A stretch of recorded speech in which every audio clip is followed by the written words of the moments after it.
Goeiedag almal, ek is Mani van Bloemfontein. Dit is vandag maandag, die 2 Februarie 2026.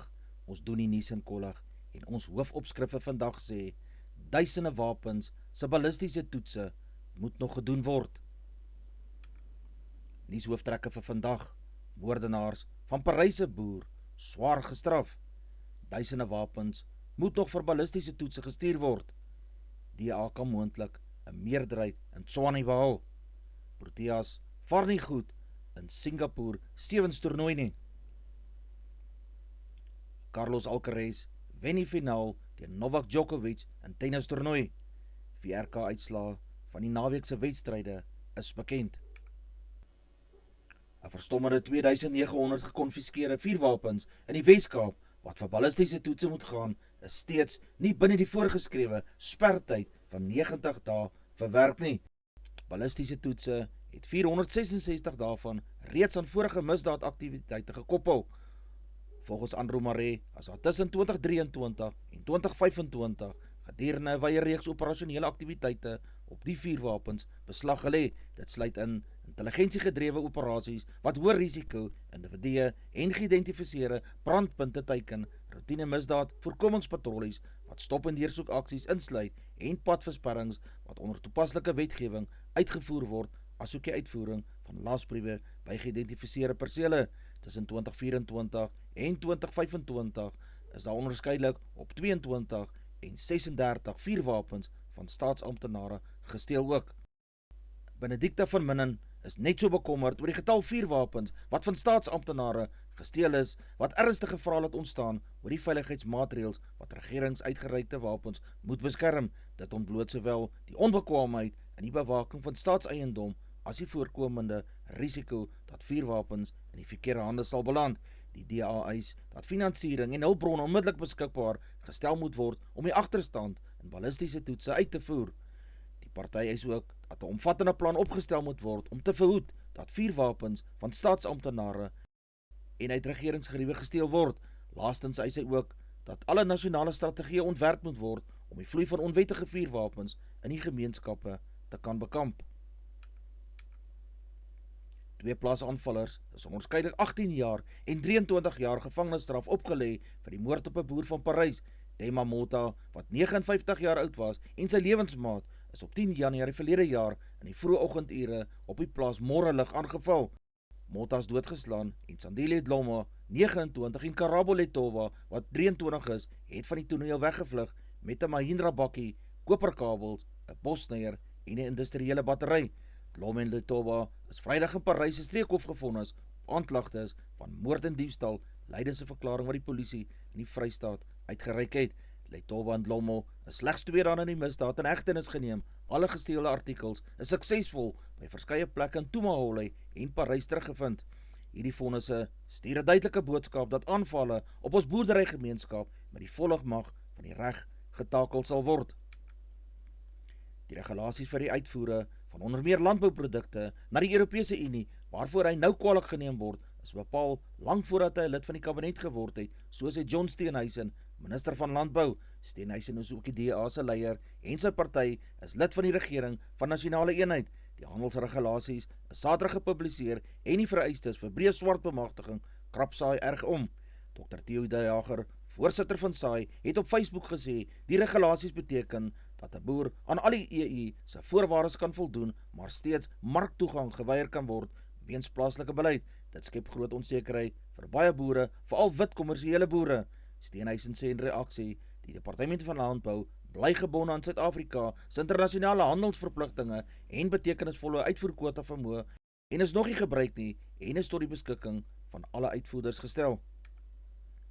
Die DA se peiling dui daarop dat Tshwane soos Kaapstad 'n metropolitaanse gebied is waar die party in vanjaar se munisipale verkiesing 'n volstrekte meerderheid kan behaal, so sê Helen Zille, voorsitter van die DA se federale raad. Sy het gesê uit die peilings blyk dat die DA se kanse in Nelson Mandela Bay ook goed lyk. Talle waarnemers beskou DA peilings as baie akkuraat.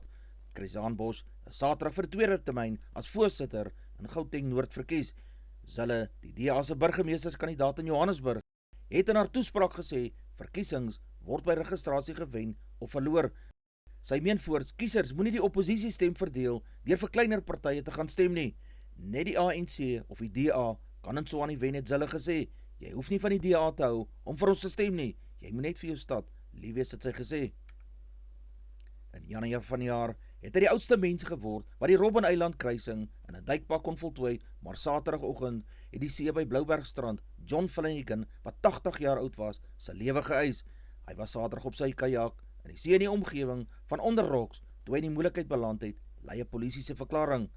Kuswagte is in kennis gestel en het gehelp om 'n kajak op te spoor. Voertuie is toe die see ingestuur. Die seereddingsvaartuig het by Kleinbaai en Bloubergstrand aan wal gekom, waar NSRI, paramedici en ander hierdie man ook probeer bykry het. Hy het egter nie gereageer nie en is uiteindelik dood verklaar. Die polisie het oorgeneem en die man se lijk is deur lede van die forensiese dienste weggeneem. Die hulde blyk het ingestroom na mate mense van Flanagan se skielike dood te hore gekom het. Baie sterkte vir hierdie man se familie. Die Suid-Afrikaanse vloot het die SAS Amatola na Indië gestuur om Suid-Afrika te verteenwoordig op die internasionale vloothersiening en oefening wat deur die Indiese vloot aangebied word. Die fregat se reis is om verskeie redes merkwaardig, so sê die Suid-Afrikaanse weermag in 'n beëdigde verklaring. Dit bevestig die vloot se rol as 'n aktiewe bydraer tot multilaterale vlootsamewerking in die Indiese Oseaan gebied. 'n Seremonie is by die Durbanse vlootbasis gehou, van waar die fregat na Indië vertrek het. Die sending is nie simbolies nie, maar in ooreenstemming met Suid-Afrika se belange en verantwoordelikhede ten opsigte van vlootdiplomasie en internasionale vennootskappe. Die land fokus op gereelde verantwoordelikhede vir veiligheid, stabiliteit en samewerking oor die Indiese Oseaan heen, so lei die verklaring. Die 4 mense wat vir ondervraging ingeneem is, nadat 3 mense verlede week in Gordons Bay in 'n vermoedelike bendeverwande skietvoorval noodlottig gewond is laat gaan. Brigadier Novella Potelwa, 'n polisiewoordvoerder, het voorheen gesê die slagoffers was op die parkeerterrein van die winkelsentrum toe gewapende mans in 'n voertuig aan omstreeks 21:30 genader het en skote afgevuur het. 2 van die slagoffers is in hulle voertuig dood en die derde een buite die voertuig. Die aanvallers het in hulle voertuig gevlug.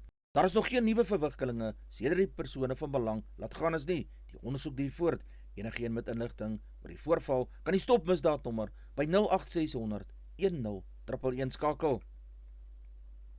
Die polisie ondersoek 'n moordsaak nadat die voorval Vrydag omstreeks 15:30 in Langstraat in Kloetiswil, Stellenbosch plaasgevind het. 'n Polisiewoordvoerder sê 'n 19-jarige jongman is deur 2 gemaskerde manlike verdagtes doodgeskiet.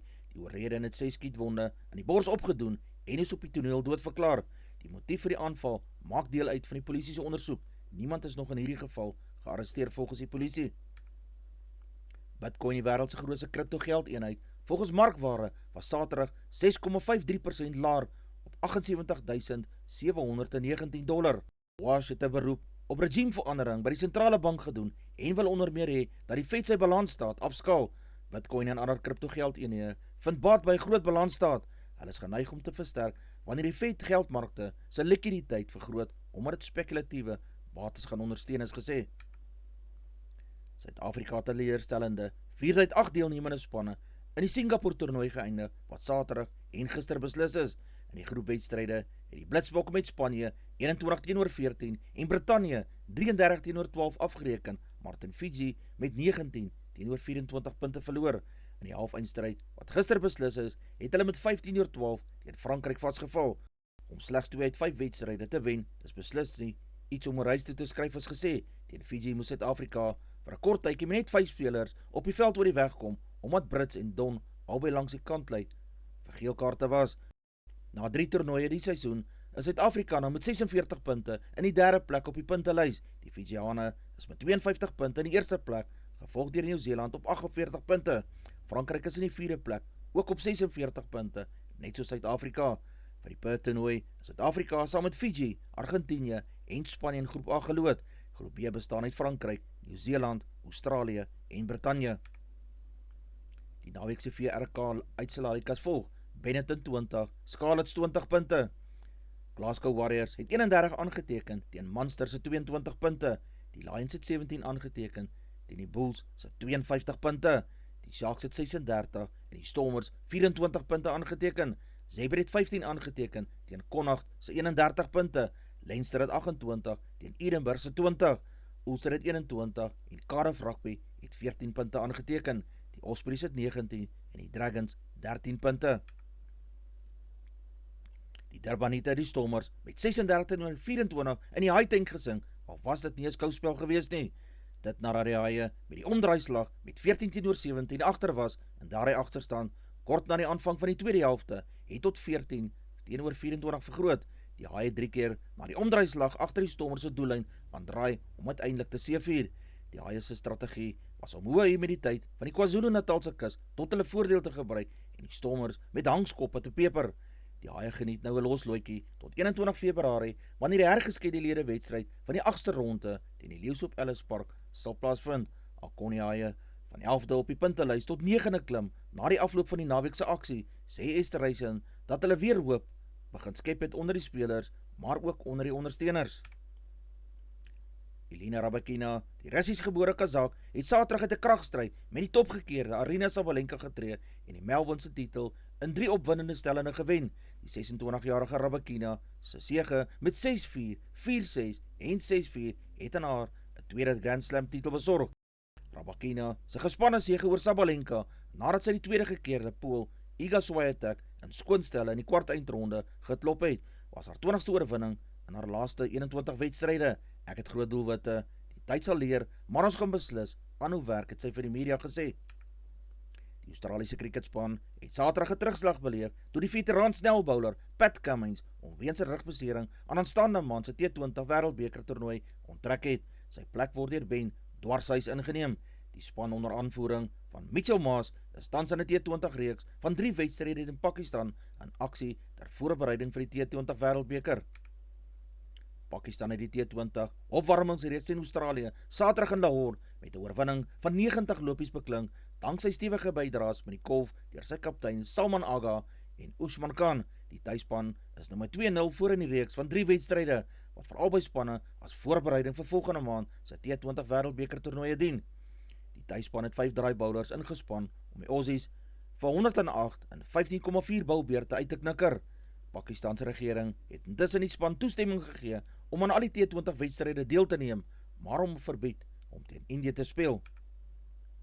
Die Proteas het gisterand in Johannesburg die horlosie teruggedraai en voortgegaan waar die eindvletjie donderdag aangeblaas het. Suid-Afrika die Rose in die derde toets met 65 teenoor 50 gewen om die toetsreeks met 2-1 te wen. Jawani die kaptein na troepa die besoekers in 'n blitskrieg getref en met 'n hoëspoed op die aanval gespeel. Hulle het na die eerste kwart met 16-9 punte voorgeloop voor 'n feitelik volgepakte Ellis Park Arena. Die Rose het in die derde kwart 17 doele teenoor 16 aangeteken, maar Suid-Afrika het met 52 teenoor 38 punte voorgeloop. Met die veldslag gelewer het Donderdag se hoofdoel Rolien Stroyker vir Van der Berg vervang, want Donner het in die laaste kwart 'n knie besering opgedoen en is deur Nicolas Smith vervang. Ngubane is as speler van die wedstryd aangewys. In 'n voorwedstryd van die Australiese Kelpies, die Protea manspan het 52 teenoor 51 gewen en 3-0 skoonskip gemaak in hulle reeks. Die speler van die toernooi was San-Marie Visser, die beste doelskieter was Oweto Ngubane, die beste senterbaanspeler was Tale Mate en die beste verdediger was Fran Williams van Engeland. Die Suid-Afrikaanse fietsryer Stefan de Bot het die seisoen op 'n hoë noot begin deur net 'n plek op die podium in 'n Ahola Tour mis te loop. Die 21-jarige Switser Jan Christen was die algehele wenner gewees. Die 29-jarige de Bot is oud-leerling van Paul Roos Gimnasium in Stellenbosch. Nog 'n Suid-Afrikaner, Alan Heatherly, met 16 algeheel geëindig. Heatherly se span het vooraf groot verwagtinge gekoester. Nadat op die podium kan eindig, sien hy verlede jaar 6de algeheel in die Ahola Tour klaargemaak het. Die 29-jarige Heatherly, 'n gedigte bergfietsryer, in 2024 en 2025 as die wêreldkampioen in veldrenne gekroon. Die 22-jarige Alcaraz het herstel nadat hy die eerste stel verloor het om uiteindelik met 2-6, 6-2, 6-3 en 7-5 in 3 ure en 2 minute te wen. Hy word daarmee die jongste manspeler nog om al 4 Grand Slams te kan wen. Alcaraz is met sy oorwinning ook die eerste speler om Djokovic in 'n eindstryd in Melbourne te kan wen. Die 38-jarige Djokovic het al 10 sy vorige eindstryde sedert 2008 daar gewen. Djokovic was in die eerste stel op sy stukke en op soek na rekord 25ste Grand Slam titel. Die Serbier kon egter nie daarop voorbou nie en die momentum het in die tweede stel gou na Alcaraz geswaai. advertensie van Netwerk 24, tekenin en kry verskeie tydskrifte en koerante.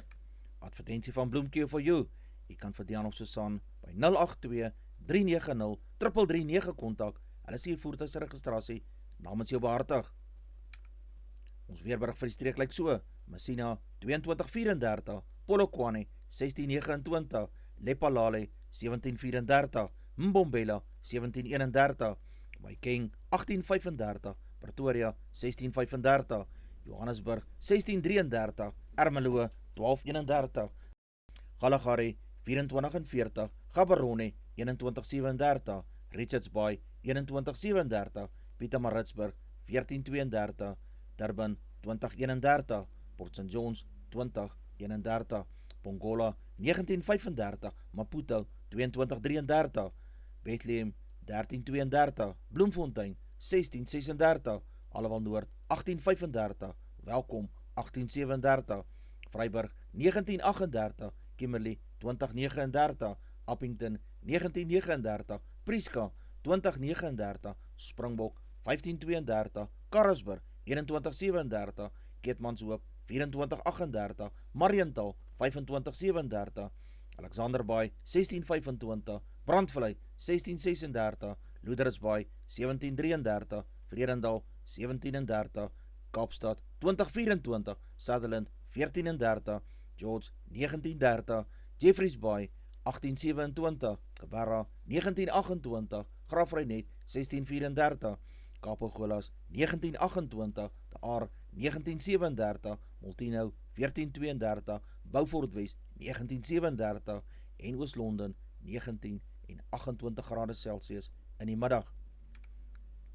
Die markte vir die dag lyk so: die rand verhandel teen R16.14 teenoor die Amerikaanse dollar, die Australiese dollar kos R11.24, die euro verhandel teen R19.16, die pond verhandel teen R22.09, die yen kos 10 sent, platinum per fyn ons is $2121, palladium per fyn ons is $1703, silwer per fyn ons is $84.63 Amerikaanse sent, goud per fyn ons is $4.887, Brent olie per vat is $69.32 Amerikaanse sent.